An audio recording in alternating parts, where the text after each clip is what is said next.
Hello friends, good morning, जय जगन्नाथ। केमती अच्छा समस्ते भल तो सेमती भल था। Welcome to my YouTube channel Ankit blog. आज एबे संध्या बेले ब्लॉगटा स्टार्ट करुच्ची कहीं सका ऑफिस थिला तो ऑफिस रो आज काम टिके बाहर को भी जाइलु तो से नथिलु ऑफिस रे आउ से आसिकी ऑफिस काम सरला मास शेष तो से टेंशन अच्छे एमती समस्ते काम भी अधिक प्रेसर। ଏବେ ଏଇଠି ମୋ ରୁମରୁ 800 ମିଟର ପରେ ଗୋଟେ ବଡ଼ ମେଳାଟେ, ବଡ଼ ନୁହେଁ ମେଳାଟେ ପଡୁଛି। ଦୋକାନ ଫୋକାନ ସବୁ ବହୁତ ଲାଗିଛି। ସେଇଠିକି ଯିବୁ ଆଜି ଭାଇଙ୍କ ସହିତ, ମୋ ରୁମମେଟ୍ ଭାଇ ଯିଏ ଅଛନ୍ତି ତାଙ୍କ ସହିତ। ତ ଦେଖିବା କେତେ କ'ଣ ଦୋକାନ ପଡୁଛି, କାହିଁକିନା ଲାଷ୍ଟ ଟାଇମ୍ ମୁଁ ଲକ୍ଷ୍ମୀ ପୂଜା ପରେ ଆଉ କାଳୀ ପୂଜାରେ କୁଆଡ଼େ ଯାଇନଥିଲି, ଘରେ ଥିଲି। ତ ଲକ୍ଷ୍ମୀ ପୂଜାରେ ଗୋଟେ ଦିନ ଯାଇଥିଲି, ତ ତାପରେ ବାତ୍ୟା ହେଇଥିଲା। ତାପରେ କାଳୀ ପୂଜାରେ ତ କୁଆଡ଼େ ଯାଇନଥିଲି, ଅଫିସ୍ ଥିଲା ତ ସେଥିପାଇଁ କୁଆଡ଼େ ଯାଇନଥିଲି। ଆଜି ଯିବା, ଆଉ ତାପରେ ବାଲେଶ୍ୱରରେ ଏକ୍ସପୋ ବି ପଡୁଛି, ସେଠିକି ବି ଯିବେ ଦେଖିବା ପାଇଁ। ଆଜି ଫାଷ୍ଟ ଯିବା ଏଇଠି ଦେଖିବା। ଭାଇ ଟିକେ ଯାଇଛନ୍ତି ଛକକୁ କ'ଣ କାମରେ, ଆସିଲେ ଯିବା। ଟାଇମ୍ ବି 7:30 ହେଇଗଲାଣି, କାହିଁକିନା ସବୁ ଅଫିସ୍ କାମ ସରୁ ସରୁ ଟିକେ ଟାଇମ୍ ଲାଗିଲା। ଆଉ କୋଉଦିନ ଟାଇମ୍ ବି ହଉନଥିଲା, ତ ଯିବୁ ଯିବୁ କହୁଥିଲୁ, ତ ଆଜି ହେଇଗଲା। ଯିବା ବୁଲିବା, ଦେଖିବା କ'ଣ ଦୋକାନ ପଡୁଛି, କ'ଣ ଖାଇବା ଅଛି କ'ଣ ନାହିଁ। କିଣିବାର ତ ବହୁତ ଜିନିଷ ଦେଖାଯାଏ ମତେ ସବୁ, କିନ୍ତୁ ଏଠି କ'ଣ ହବ କିଛି କିଣିବାର ନାହିଁ। ଘରେ ତ ସବୁ ଜିନିଷ କିଣା ହେଇକି ରହିଛି। ତ ଯିବା। ଆଉ ମୋ କ୍ୟାମେରାଟା ବି ନେଇକି ଯିବି ସାଙ୍ଗରେ ଆଜି। କ୍ୟାମେରାରେ ରେକର୍ଡିଂ ବି ଭିଡ଼ିଓ ହବ। ଦେଖିବା କ'ଣ ହେଉଛି, କାହିଁକିନା ଏଥିରେ ବି ହବ, ଫୋନ୍ରେ ବି ହବ। ପୁରା ପ୍ରପରଲି ଯେମିତି ଏବେ ଲାଗୁଛି ବ୍ଲଗିଂ କଲା ଭଳିଆ ଭିଡ଼ିଓ ପକେଇବି ସବୁଦିନ। ସବୁଦିନ ନୁହେଁ, ଅଫିସ୍ ଯେହେତୁ ରହୁଛି ତ ଟାଇମ୍ ମିଳୁନି। ତ ପ୍ରାୟ ମୁଁ ଯେତେ ଦିନ ସନ୍ଧ୍ୟାବେଳେ ପ୍ରାୟ ଯୁଆଡ଼େ ଯାଉଛି, କ'ଣ ଖାଉଛି କ'ଣ ନାହିଁ ଆପଣମାନଙ୍କୁ ଦେଖେଇବି ସବୁଦିନ। ରୋଷେଇ ତ କରିକି ମୁଁ ନିଜେ ଖାଉଛି, ଆପଣମାନେ ଜାଣିଛନ୍ତି। ତ ଯିବା ଏବେ।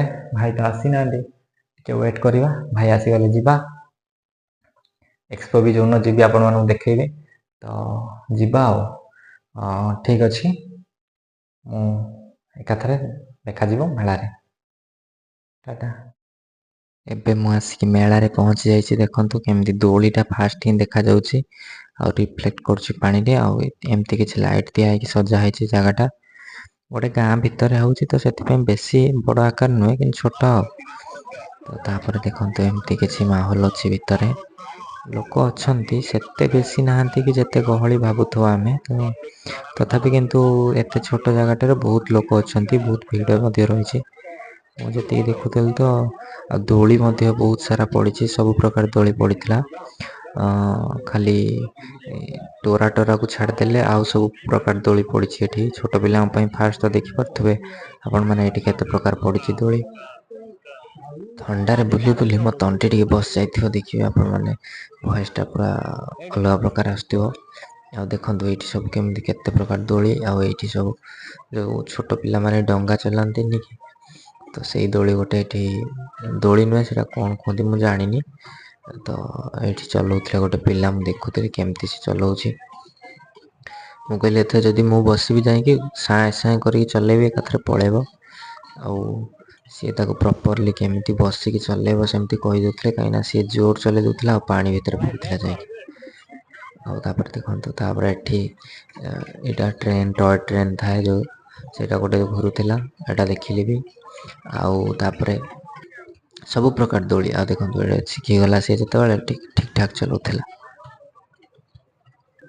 ଏବେ ଯିବା। ଦେଖନ୍ତୁ ଏଇଗୁଡ଼ା ତ ଆପଣମାନେ ଜାଣିଥିବେ, ଟିକେ ବଡ଼ ହେଲେ ଆଉ ଖେଳିପାରିବେନି ସେଠାରେ। ଆଉ ଏଇଟା ତ ଟୋଟାଲି ମୁଁ ଯାଇ ପଚାରୁଥିଲି କେତେ ଏଜ୍ରେ ପିଲାଙ୍କୁ ଏଠି ଏଣ୍ଟ୍ରି। ସେ ବିଲକୁଲ ବି ମାନେ କହିଲେ କି ଛୋଟ ପିଲାଙ୍କ ଛଡ଼ା ଆଉ ଭିତରକୁ ବଡ଼ଙ୍କର ଏଣ୍ଟ୍ରି ନାହିଁ, କାହିଁକିନା ତାଙ୍କ ବେଲୁନ୍ ଫାଟିଯାଏ, ତ ସେଥିପାଇଁ ଖରାପ ହେଇଯିବ। ତ ସେଥିପାଇଁ ସେମାନେ ଏଇଥିରୁ ହିଁ ରୋଜଗାର କରୁଛନ୍ତି। ଆଉ ଏଇଠି ବହୁତ ସାରା ମଧ୍ୟ ଯେମିତି ଆପଣ ଲଟେରୀ ଗେମ୍, ସେଗୁଡ଼ା ବି ମଧ୍ୟ ଥିଲା ଏଠି ବହୁତ ସାରା। ଦୋଳି ତ ଦେଖିପାରୁଥିବେ ଆପଣମାନେ। ଏଇଟା ଛୋଟ ରାମଦୋଳିର ରାମଦୋଳି ଦେଖିପାରୁଥିବେ, ପଛରେ ବୁଲି ଛୋଟ ରାମଦୋଳି, ଛୋଟ ପିଲାଙ୍କ ପାଇଁ କେତିକି ଛୋଟଟେ ହେଇଛି। ଆଉ ଏଇଟା ତ ଗାଡ଼ିର ବୁଲନ୍ତି, ଆଉ ପୁରା ଗାଡ଼ି ନେଇକି ପଳେଇବ କୁଆଡ଼େ ଜାଣିପାରିବେନି। ଆଉ ଏଇଟା ବି ଦେଖନ୍ତୁ ଯେଉଁ ଟ୍ରେନ୍ ଗୋଟେ, ଟୟ ଟ୍ରେନ୍, ସେଟା ଛୋଟଟା ଥିଲା, ଏଟା ଟିକେ ବଡ଼ଟା, ଏଟା ଟିକେ ବେଶୀ ଜାଗାରେ ବୁଲେ। ଏଟା ଟୟ ଟ୍ରେନ୍ ନୁହେଁ, ଏଠି ବଡ଼ ଟ୍ରେନ୍, ଲୋକ ବି ବସନ୍ତି, ବଡ଼ ଲୋକଙ୍କ ଟ୍ରେନ୍ ବି କହିବାକୁ। ନା ବଡ଼ ଲୋକଙ୍କ ଟ୍ରେନ୍ ନୁହେଁ, ବଡ଼ ଲୋକଙ୍କ ଟ୍ରେନ୍ ତ ରେଲୱେ। ଏଇଟା ସେମିତି କ'ଣ ଦେଖନ୍ତୁ କେତିକି ବଡ଼ ଜାଗାଟେ ରହିଛି ଆପଣମାନେ ଦେଖିପାରୁଥିବେ। ଏଇଠି ସେ ଯେଉଁ ଟୟ ଟ୍ରେନ୍ଟା ଯାଉଛି ତାର ମେନ୍ ଷ୍ଟେସନଟା ଅଛି। ଆଉ ସେପଟକୁ ଅଛି ରାମଦୋଳି ଆଉ ବ୍ରେକ୍ ଡ୍ୟାନ୍ସ, ଏ ଦୁଇଟା ଥିଲା ସେପଟରେ। ଏଇଠି ବ୍ରେକ୍ ଡ୍ୟାନ୍ସ ଅଛି। ବ୍ରେକ୍ ଡ୍ୟାନ୍ସ ଯେହେତୁ ଲୋକ ସେତେ ହେଉନଥିଲେ ତ ସେ ଚଲାଉନଥିଲେ, ଅଳ୍ପ ଅଳ୍ପ ମଝିରେ ମଝିରେ ଚଲାଉଥିଲେ। ରାମଦୋଳି ବି ସେମ୍, ଯେହେତୁ ଏଠି ଲୋକ ଏତେ ହେଉନଥିଲେ, ସେ ଯେତେବେଳେ ଲୋକ ହିଁ ହେଉଥିଲେ ସେତେବେଳେ ଚଲାଉଥିଲେ, ନହେଲେ ବନ୍ଦ କରିଦେଇକି ରଖୁଥିଲେ। ତାପରେ ଦେଖନ୍ତୁ ଟିକେ ଚଲାଉଛନ୍ତି ଟିକେ ବନ୍ଦ କରୁଛନ୍ତି। ଯିଏ ଉପରେ ପହଞ୍ଚି ଯାଇଥିବ ସିଏ ତ ପୁରା ମଜାରେ ବସିବ, ଯିଏ ତଳେ ଥିବ ତାର ଏତେ ଭଲ ନୁହେଁ। ଆଉ କିନ୍ତୁ ଯେତେ ଜୋର ବୁଲେ ନା ଡର ଲାଗେ ସେତେ ଜୋର, କିନ୍ତୁ ଏଠି ତ ଏତେ ଧୀରେ ଧୀରେ ବୁଲାଉଥିଲି, ଡର କ'ଣ ଲାଗିବ, କିଛି ବି ଲାଗିବନି। ଏମାନେ ଭାବିଥିଲେ ଏଠି ବହୁତ ବଡ଼ ମେଳାଟେ ହେବ, କିନ୍ତୁ ସେତେ ବଡ଼ ନୁହେଁ, ଛୋଟ। ଦେଖନ୍ତୁ ଏଇଭଳିଆ ସବୁ ଦୋକାନ, ଏ ଦୋକାନ ସବୁ ଦେଖିଲି ମୁଁ। ଟୋଟାଲି ଜିନିଷ ଏଠି 3 ଟଙ୍କାରୁ ଆରମ୍ଭ କରି 20 ଟଙ୍କା ଭିତରେ ହିଁ ଅଛି। ଅଧିକ ଟଙ୍କା ପର୍ଯ୍ୟନ୍ତ ବେଶୀ ସେମିତି ଖୋଜିଲେ ବହୁତ କମ୍ ଜିନିଷ, ପୁରା ହୋଲସେଲ୍ ରେଟ୍ରେ, ଫିକ୍ସ ରେଟ୍ 3 ଟଙ୍କାରୁ 20 ଟଙ୍କା ଭିତରେ ବହୁତ ସାରା ଜିନିଷ ମିଳୁଥିଲା। କିନ୍ତୁ ଯେଉଁମାନେ ଘର ଜିନିଷ ନିଅନ୍ତି ନା, ତ ସେମାନଙ୍କ ପାଇଁ ଏଠି ବହୁତ ସାରା ଜିନିଷ ଆଭେଲେବଲ୍, କମ୍ ରେଟ୍ରେ, ଶସ୍ତାରେ ବହୁତ ଜିନିଷ। ଆଉ ଦେଖନ୍ତୁ ଏବେ ବ୍ରେକ୍ ଡ୍ୟାନ୍ସ ବି ଟିକେ ଚଲେଇଲେ, କାହିଁକିନା ଯେହେତୁ ଲୋକ ଟିକେ ହେଲେ ତ ସେଥିପାଇଁ ବ୍ରେକ୍ ଡ୍ୟାନ୍ସ ଚଲେଇଲେ, ନହେଲେ ସେ ଚଲାଉନଥିଲେ ଏମିତିଆ ବ୍ରେକ୍ ଡ୍ୟାନ୍ସକୁ।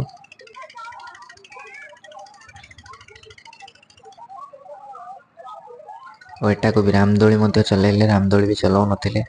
ଟିକେ ଲୋକ ହେଲା ବେଳକୁ ଚଲାଉଛନ୍ତି, ନହେଲେ ଚଲାଉନାହାନ୍ତି। ସେ ଖାଲିଟାରେ ତେଲ ପୋଡ଼ିବେ ନା, ତ ତାଙ୍କର ବି ହେବନି କିଛି ଇନକମ୍, ତ ସେଥିପାଇଁ ସେ ଚଲାଉନଥିଲେ, ଅଳ୍ପ ଅଳ୍ପ ଅଳ୍ପ ଅଳ୍ପ ଚଲାଉଥିଲେ। ଯେହେତୁ ଲୋକ ଟିକେ ହେଲେ ସେଥିପାଇଁ ଚଲା ହେଉଥିଲା।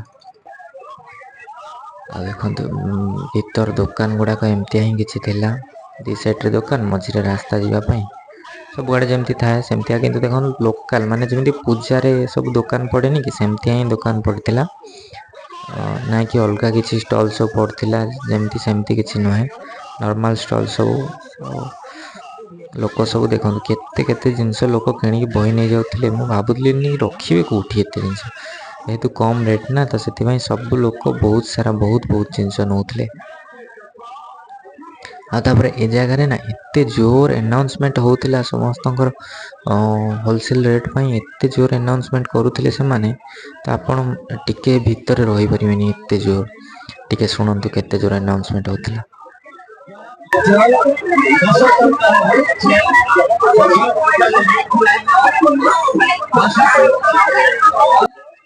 ଶୁଣିଲେ ତ କେତେ ଜୋରେ ଆନାଉନ୍ସମେଣ୍ଟ ହେଉଥିଲା। ପୁରା ସମସ୍ତେ ନିଜ ନିଜର ଦୋକାନରେ ଗୋଟେ ଗୋଟେ ମାଇକ୍ ଲଗାଇ ଦେଇଥିଲେ, ଆଉ ପୁରା ସାଉଣ୍ଡ ଜୋର ସାଉଣ୍ଡରେ ବଜାଉଥିଲେ। ତାପରେ ଆମର ଟିକେ ଇଚ୍ଛା ହେଲା ଠୁଙ୍କା ପୁରି ଖାଇବା ପାଇଁ।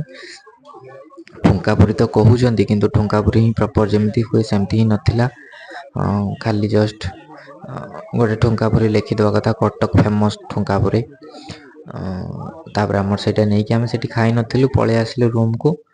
କିନ୍ତୁ ତାପରେ ଦେଖନ୍ତୁ ସବୁ କେମିତି କ'ଣ ଏଠି ମାର୍କେଟରେ କେତେ ଲୋକ ଆସିଥିଲେ ଠୁଙ୍କା ପୁରି କହି। ତାପରେ ଆମର ବି ଚାଟ୍ ଟିକେ ଆଣିଥିଲୁ, ଚାଟ୍ ବି ଖାଇବାକୁ ଇଚ୍ଛା ହେଇଥିଲା, ତ ଚାଟ୍ ବି ଆଣିଥିଲୁ। ଦୋକାନ ସବୁ ଏମିତିଆ ହିଁ କିଛି ପ୍ରପର୍ଲି ପାଖରୁ ଦେଖିଲେ, ଟୟ ଦୋକାନ କି ଚଷମା ଦୋକାନ, ଏହିସବୁ ଦୋକାନ ହିଁ ଥିଲା ବେଶୀ, ଆଉ କିଛି ସେମିତି ବେଶୀ ନଥିଲା। ଖେଳନା ଦୋକାନ, ଲୋକଙ୍କ ଡେଲି ୟୁଜ୍ ଜିନିଷ ଯେଉଁଗୁଡ଼ା ସବୁ ଡବା, ସେଇ ସବୁ ଜିନିଷ ହିଁ ଥିଲା।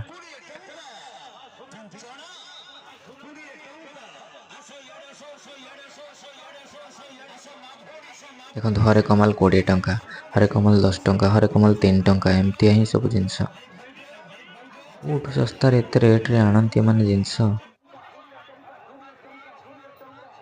ମୋର କିଛି ଏମିତି ଗେଟଅପ୍ ଥିଲା, ତ ମୁଁ ଯାଇଥିଲି ଏମିତିଆ ହିଁ କିଛି।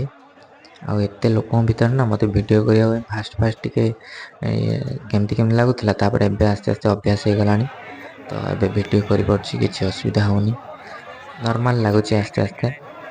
ତ ଏବେ ସବୁଆଡ଼େ ଯୁଆଡ଼େ ଯିବି ଭିଡ଼ିଓ କରିବି କଣ୍ଟିନ୍ୟୁଅସ୍ଲି, ରହିବାର ନାହିଁ ଆଉ। ମୋର ତ କିଛି ଆଣିନଥିଲି ଦୋକାନରୁ, ତ ଯେଉଁମାନେ ଆଣିବାର ଥିଲା ସେମାନେ ତ ଦୋକାନକୁ ଯାଉଥିଲେ, ପଚାରୁଥିଲେ, ତ ମୋର କିଛି ଆଣିବାର ନଥିଲା, ତ ସେଥିପାଇଁ ଖାଲି ବୁଲିବା କଥା ଆଉ କ'ଣ। ବହୁତ ଯେହେତୁ ଆମକୁ ଅଫିସରୁ ଯିବା ପାଇଁ କୁଆଡ଼େ ଟାଇମ୍ ମିଳୁନି ତ ଯାଇକି ବୁଲି ଆସିଲୁ ନା ବହୁତ ଫ୍ରି ଲାଗିଲା, ଟିକେ ବହୁତ ଭଲ ଲାଗିଲା ବି। ଭାଇ ମୋତେ ତା ପୂର୍ବ ଦିନରୁ ସେ କହୁଥିଲେ କି ଯିବା ପାଇଁ ମୋତେ ସମୟ ହେଉନଥିଲା, କିନ୍ତୁ ଆଜି ଯେତେବେଳେ ସମୟ ହେଲା ବୁଲି ଆସିଲା ବେଳକୁ ବହୁତ ସାରା ଜିନିଷ ଏଠି ଦେଖନ୍ତୁ। ଛୋଟଠୁ ଛୋଟ ଜିନିଷ ଆପଣ ଏଠି ପାଇପାରିବେ, ବହୁତ ଛୋଟ ଜିନିଷ, ନର୍ମାଲ ଜିନିଷ ସବୁ ଆପଣ ଯେଉଁ ଜାଗାରେ ମାର୍କେଟରେ ପାଆନ୍ତିନି ଏଠି ପାଇପାରିବେ। ଦେଖନ୍ତୁ ମୋର ତ ଇଚ୍ଛା ହେଉଥିଲା ସବୁ କିଛି କିଣି ଆଣିବା ପାଇଁ, କିନ୍ତୁ କ'ଣ କରିବି, କିଛି ଆଣିକି କ'ଣ ହେବ, ଖାଲି ନଷ୍ଟ ହେବ, ତ ସେଥିପାଇଁ ଆଣିନଥିଲି କିଛି ଜିନିଷ।